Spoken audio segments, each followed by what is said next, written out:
After my wedding anniversary party, I found out my brother had sold our grandparents' land behind my back. When I called him, he mocked. "You should have moved faster." I visited the buyer and said just one sentence. The next day, my brother begged to talk, but I was already standing in the courthouse lobby because it was a warm Saturday night in Springfield, Missouri, the kind of evening that makes you believe life is good. My wife, Caroline, and I had spent weeks planning our 15th wedding anniversary party.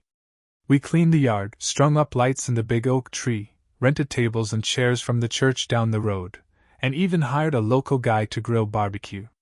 It was supposed to be perfect: family, friends, good food, cold drinks. A night to celebrate the life we built. Kevin, my younger brother, showed up late, as usual. He always did.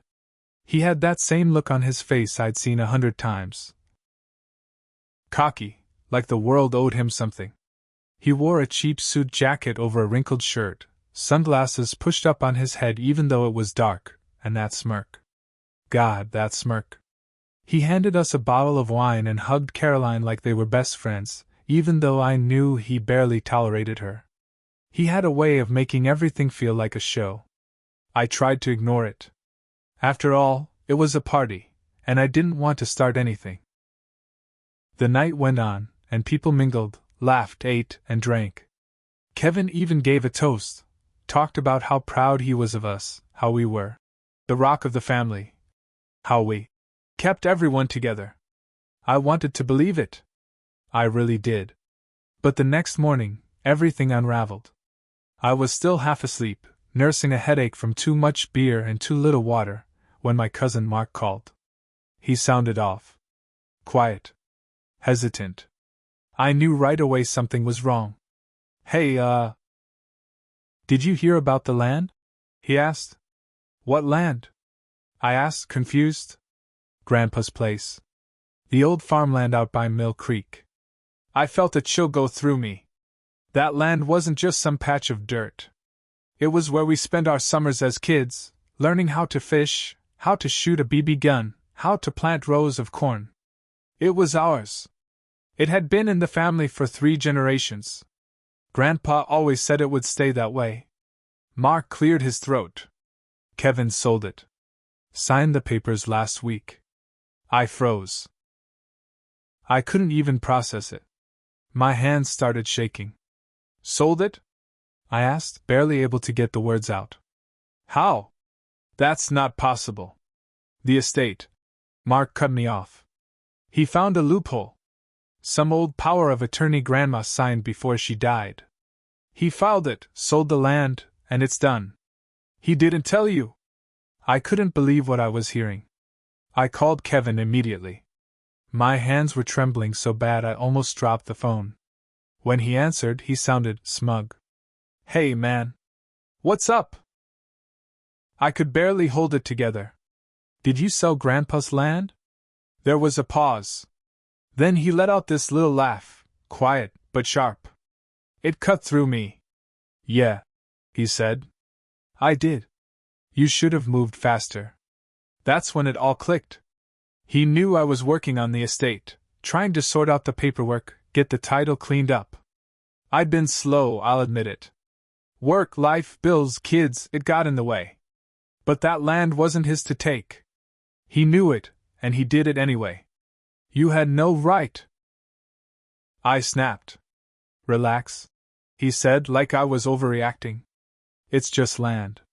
It's not like you were doing anything with it." He sounded so casual, so cold, like it was just a business transaction. That land wasn't just property, it was family history. It was supposed to be ours. I didn't say another word. I just hung up. For the rest of the day, I couldn't think straight. I barely ate. Caroline kept asking what was wrong, but I couldn't even answer her. I just sat at the kitchen table, staring at nothing, my heart pounding. By evening, I had a name, Daniel Parks. The buyer. A local developer who'd been snatching up land all over town, turning fields into cheap, ugly duplexes. Everyone knew him. Everyone hated him. He was the kind of guy who'd build right up to the property line, cut down old trees, and slap up a "no trespassing" sign the minute the concrete dried. I didn't even think. I just drove. It was late, but I didn't care. When I pulled into Daniel's office, the lights were still on. I walked in, straight to the front desk. "Is Daniel here?" I asked. The receptionist looked surprised, but she pointed me toward the back. He came out of his office, buttoning his jacket like he was about to leave. "Can I help you?" he asked, all smooth and professional. I looked him dead in the eye and said one thing. "You just bought a lawsuit, not land." That's all I said. Nothing else. I turned and walked out, leaving him standing there, confused. By the next morning, my phone was blowing up. Kevin must have gotten a call from Daniel, because he was calling me nonstop, 10, 12, 15 times in a row. Text after text. Voicemails. "Hey man, we need to talk. Call me back. Please. Bro, you don't understand, just call me." I didn't answer. I didn't reply. Because by the time Kevin was begging to talk, I was already standing in the courthouse lobby with my lawyer, holding a stack of paperwork. See, what Kevin didn't know, because he never cared enough to read anything, was that Grandpa's land wasn't just any piece of property. It was under a restrictive covenant. Grandpa had been smart. Real smart. Back in the 1980s, when developers started creeping in, he had a lawyer draft a clause that said the land could never be sold or developed without the unanimous consent of all direct heirs. That meant me. Kevin couldn't sell it. Not legally. And Daniel? He'd just thrown a pile of money into a burning fire. I filed an emergency injunction to freeze the sale. My lawyer added fraud, breach of fiduciary duty, and damages for good measure. And I wasn't done yet. I was going after Kevin for every penny he made, and then some. When Kevin finally showed up at my door that night, he looked like hell. Sweat on his forehead, eyes bloodshot, shirt wrinkled. He tried to talk, but I didn't let him in. "You should have moved faster," I told him, and slammed the door in his face. After I shut the door in Kevin's face, I sat back down at the kitchen table, my hands shaking. Caroline sat across from me, eyes wide. "What did he say?" she asked. "Nothing that matters," I muttered. I couldn't sleep that night. Every time I closed my eyes, I saw Kevin smirk, heard his voice in my head. "You should have moved faster." Over and over. It made my blood boil. The next morning, I drove straight to my lawyer's office. Mr. Hadley was an older guy, semi-retired but sharp as hell. When I told him everything, he didn't even flinch. "We'll file a motion to void the sale," he said, flipping through the documents. "Restrictive covenant trumps the sale. Plus, there's a solid fraud claim. He signed papers without full disclosure to you. And with Daniel trying to develop, he's in for a world of hurt too. Let's do it," I said. By noon, we had the paperwork filed. Injunction. Fraud. Partition petition. The works. Kevin tried to call me again. I let it go to voicemail. Then the real fun began. Daniel must have gotten wind of the lawsuit because by that afternoon, I got a text from him. Just one line, "Let's talk." I didn't reply. The next day, Kevin showed up at my office, unannounced. He stormed in like he owned the place, eyes wild. "You're ruining everything," he hissed, slamming his hands on my desk. I stayed calm. I wanted him to feel it. "You did that all by yourself," I said. He paced back and forth, rubbing his face. "I had plans, man. I was gonna use that money to get Megan's mom out of debt, start a business, get back on my feet." I cut him off. "You stole from our family. You lied. You cut me out like I was nothing. I didn't steal. I just took an opportunity. You took our land. Without me. Without asking. Without giving a damn." He stopped, his face crumbling. "You don't understand," he said, voice cracking. I was desperate. "Megan's been riding me for years to get our own place, to stop renting. I had no money left. I had no choice. I just shook my head. There's always a choice, Kevin. That's when he lost it. Fine. You want to ruin me? Go ahead. Sue me. Take it all, he shouted. Already did, I said flat. He stared at me for a long time, breathing heavy, then stormed out. But it wasn't over. 2 days later, I got a call from my lawyer.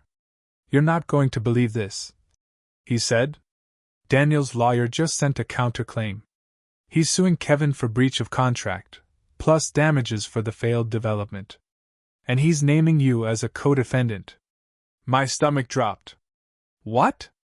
I snapped. I had nothing to do with the sale. Hadley sighed.